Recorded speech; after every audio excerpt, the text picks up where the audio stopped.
we're going to look at analyzing paired data. A little bit different from what we've done in the past, I should say, but it's not all that different in terms of the actual analysis. It's a different way of looking at data. So we're going to use a baseball example. So hopefully you know baseball. You've got, let's see, here's the pitcher in the middle. This is home. You run this way to first, then second, third, and then to home, and hopefully score a run.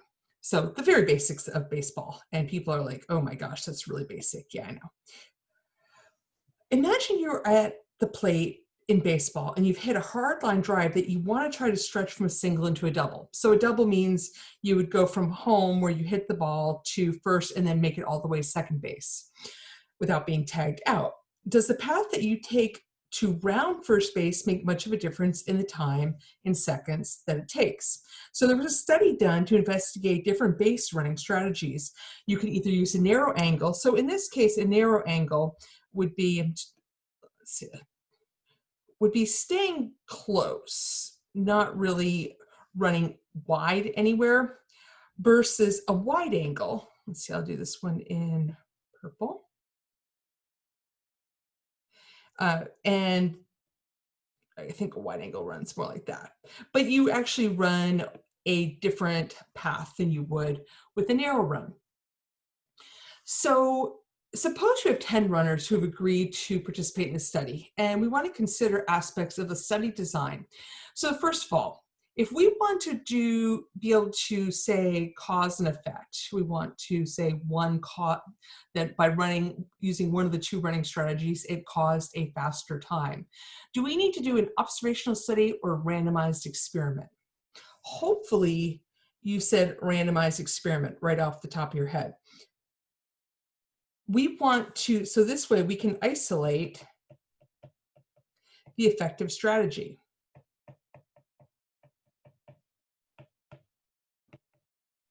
Whoops, sorry about that.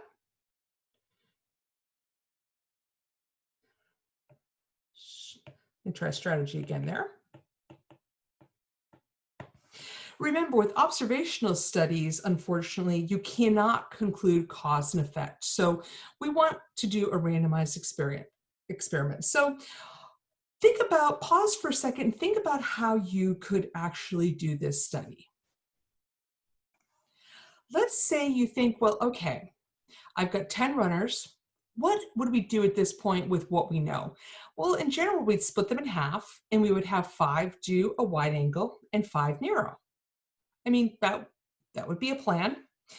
And that's plan A. So plan A, I'm saying, is randomly assign half the runners to use narrow angle strategy and half to use the wide angle strategy.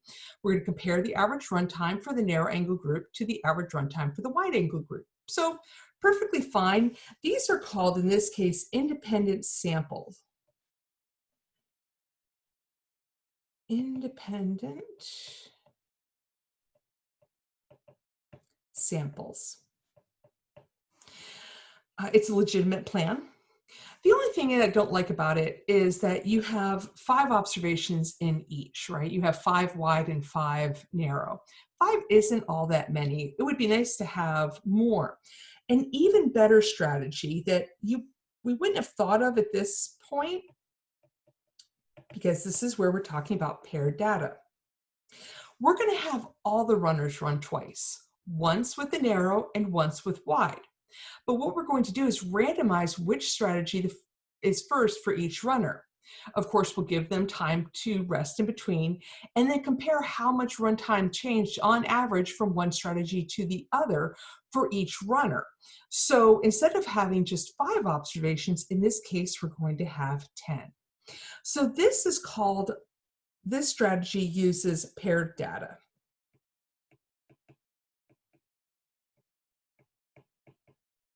In other words, each observation are paired by an individual. So paired data are good. And why is it good to use paired data? Well, not only do we have 10 observations, we have more observations, but can you have someone who's naturally a better runner or better at whatever we're studying? Yes, so it takes care of some of those differences between people. All right, so that is really good. So it helps reduce variability in the data. So I obviously just paused the recording and just made notes of those. If you'd like to pause and write them down. So it helps reduce variability in the data. It counts for each runner's abilities. So in Plan A, just something to keep in mind, could all of the runners end up in one of the two strategies just by random chance? Sure, that is possible. So that takes away that possibility. And once again, it gives us more observations to look at. So in this study, he used a stopwatch to time each runner going from a spot 35 feet past home to a spot 15 feet before second. And he had each runner use each method with a rest period in between. Why would we do a rest period in between? Well, they're going to get tired out because they're going to be running as hard as they can. So we want to make them as it says here, the rest period is intended to eliminate fatigue as a confounding variable. So that's hopefully, remember, when we're trying to do studies, we're trying to get rid of many confounding variables as possible. And the order of the methods was determined randomly. All right, so randomly assigned, so this is good. The random assignment also eliminates other potential confounding variables. If each runner first ran the narrow angle and then the wide angle, we wouldn't be able to separate the fatigue/learning effects from the base running strategy. So that's why we want to flip them back and forth. What I'd like you to do now is take a few moments and go through the numbers 1 through, let's see, 1 through 5 and see what you can come up with. Pause the video, then come back. Okay, so hopefully you did that and you came up with the observational unit is each runner. You notice I have these filled in already. This is something you should be practicing each time. I don't want to spend the time rewriting them every time, just because this is something that should be coming second nature at this point. The explanatory variable is which strategy we used. It's categorical. And the response variable is runtime in seconds and is quantitative. How would I know to use categorical? We always identify whether it's categorical or quantitative. On an exam, though, I will be very careful to ask if I want you to tell me what type of variable it is in particular. Observational study or randomized experiment. Randomized experiment, we talked about that earlier. Why does it make sense to say that narrow angles and the wide angle time should not be treated as independent observations, but as paired observations? That is, why is it not okay?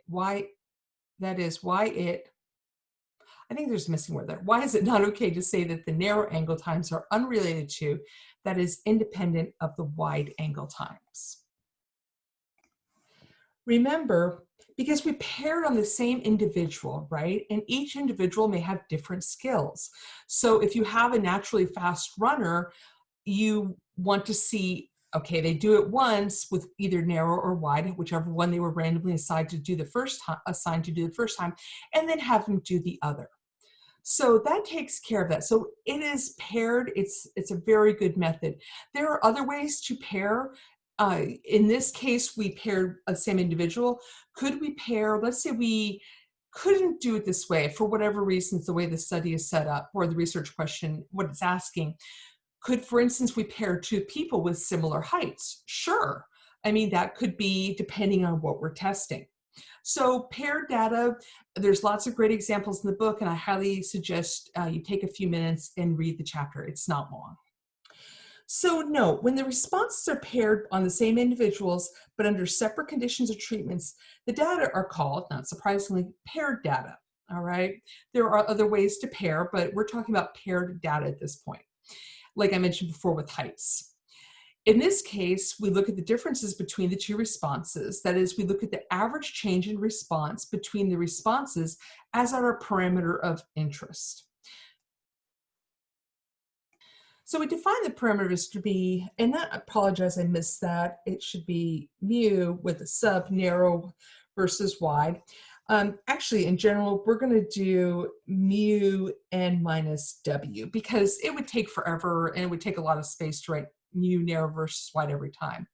But it's the average amount that runtime will differ by between the two strategies. In this case, we're looking specifically wide. You notice though, we only have, is there anything else? No, there's one mu, okay? Just one mu in this point. So what we need to do is, instead where we've looked at, we've been comparing mu's, in this case, we're going back to just looking at one mu. Now, we've looked at one mu before, it's been a little while. Let's state the hypotheses in words and using symbols. So first of all, let's look at the null hypotheses. Remember, that's nothing special is happening. And I'm going to say mu n minus w is 0. In other words, on average, it doesn't matter which strategy you choose, either running wide, the wide angle, or running the narrow angle. The difference is it just doesn't really exist. So the strategy that you choose doesn't matter. On the other hand, our alternate hypotheses, mu n minus w, is it looking at one prefers the other? Is it saying that narrow, look back at the research question, is it saying specifically that narrow is better than wide or wide is better than narrow? No, it's just saying, are they different? So we're going to use does not equal. Strategy does matter in this case. So in words, strategy does matter. In other words, it affects the runtime.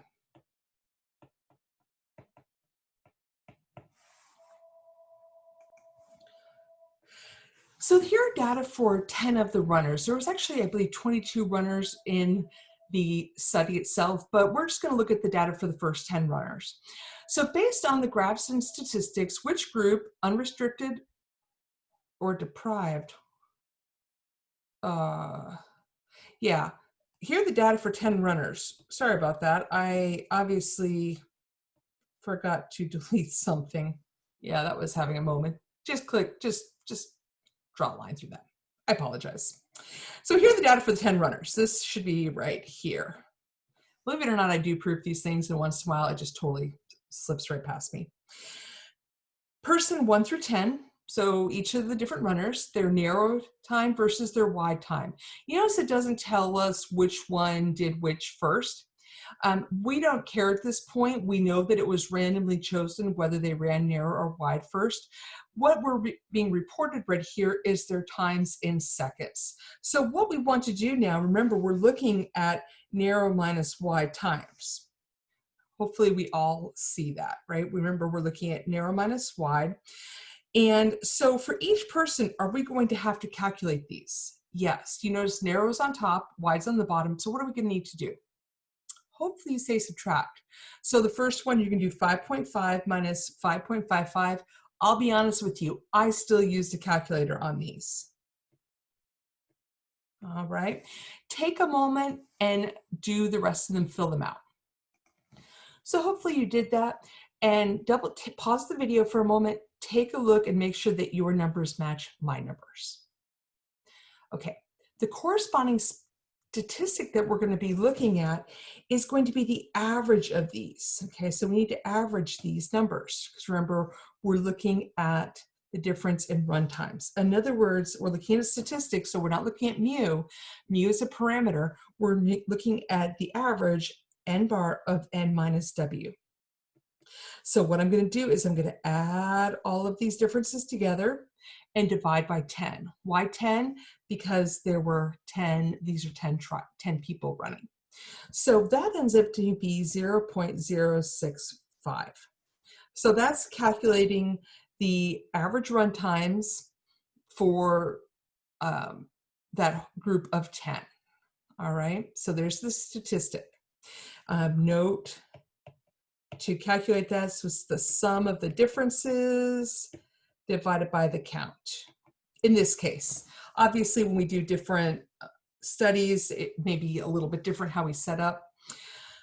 So for 10 runners, on average, it's 0.065 more when it takes longer when they run narrow versus when they run the wide angle. And you're like, well, more narrow, right? See, if you look at this here, look at person number 10, it took them 5.8 seconds with narrow and 5.7 seconds with wide. So the difference being 0.1 second. So it's taking them longer to run the narrow than the wide.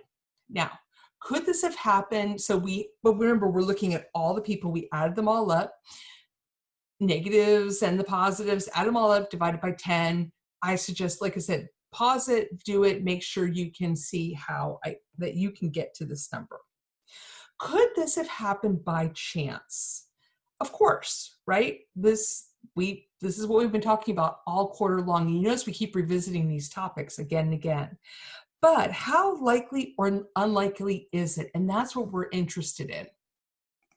So once again, you should be saying, and it's what we've done time after time after time. So if you're still struggling with this concept at this point, make sure you come to office hours or get some help with a tutor, because we've seen this many times now.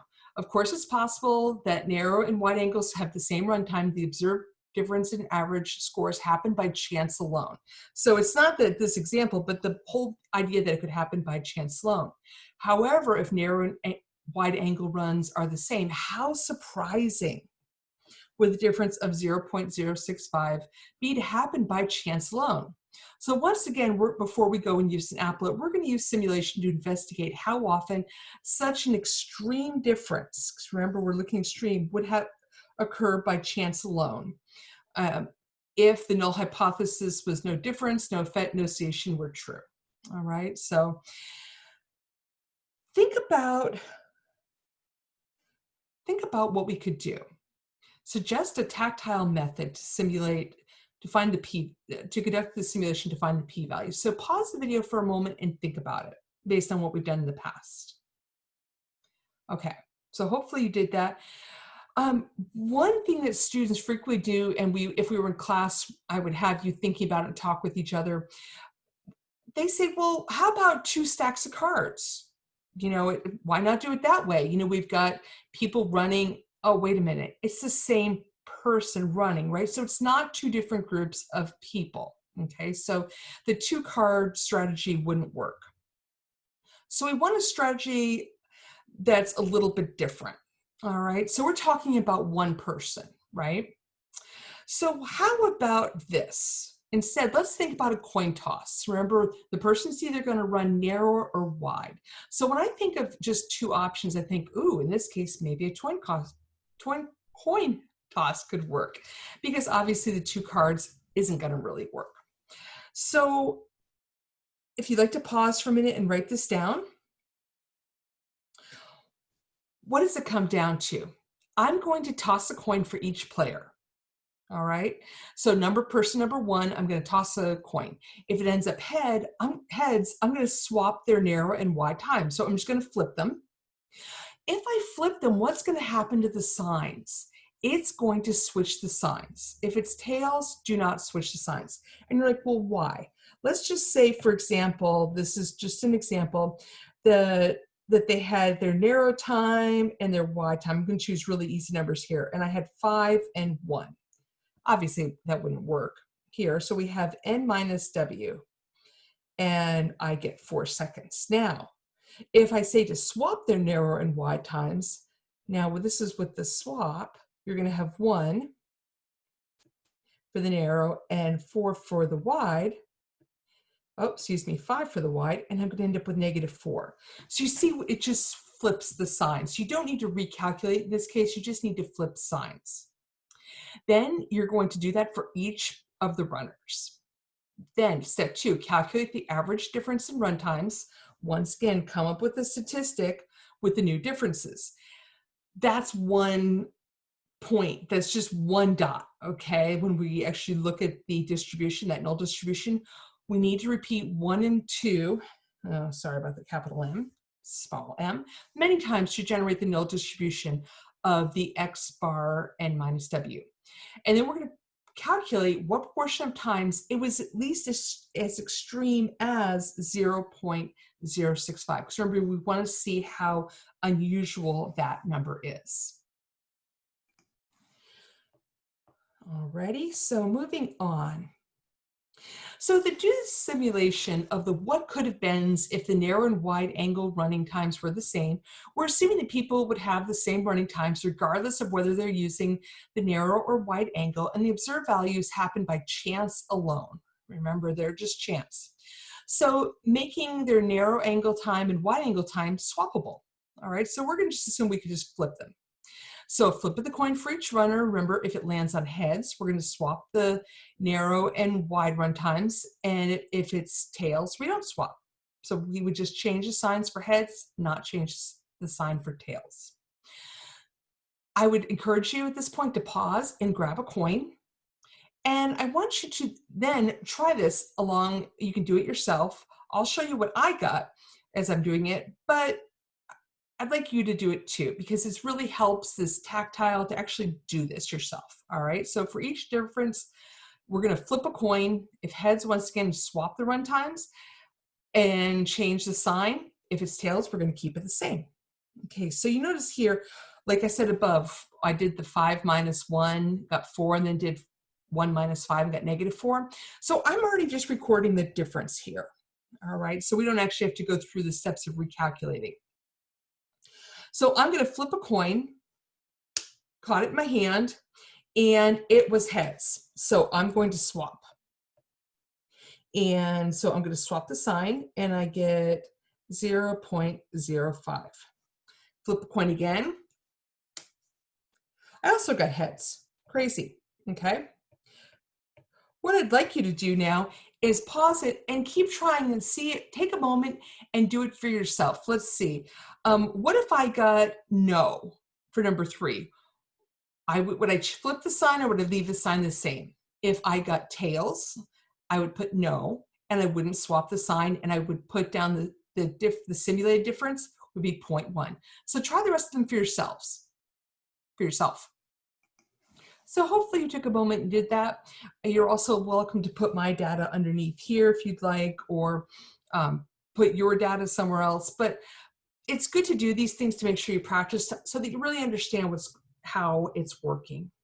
At this point, I want to record the average difference for my shuffle data. So once again, this is just going to give me one data point for my simulated, for using simulation to get my null distribution. So if I add up all these simulated differences, divide by 10, I end up with 0.015. Okay. So here's a dot plot, and I apologize that it's not super clear here. I will make some I will include some key numbers here so it's very clear for you, or hopefully clearer. So right here in the middle is 0. Okay, so that's where this is from a previous class that I have. It's based on 24 repetitions. It was a smaller class I was teaching. And this number is 0. Let's see, it's even hard for me to say. 0.05, and this is 0.1. This is negative 0.05, and this is negative 0.1.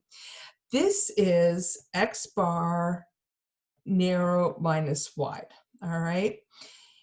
And so this is looking at, we're just trying to do this null distribution, all right? Where does it center roughly? Hopefully you'd say it centers about 0.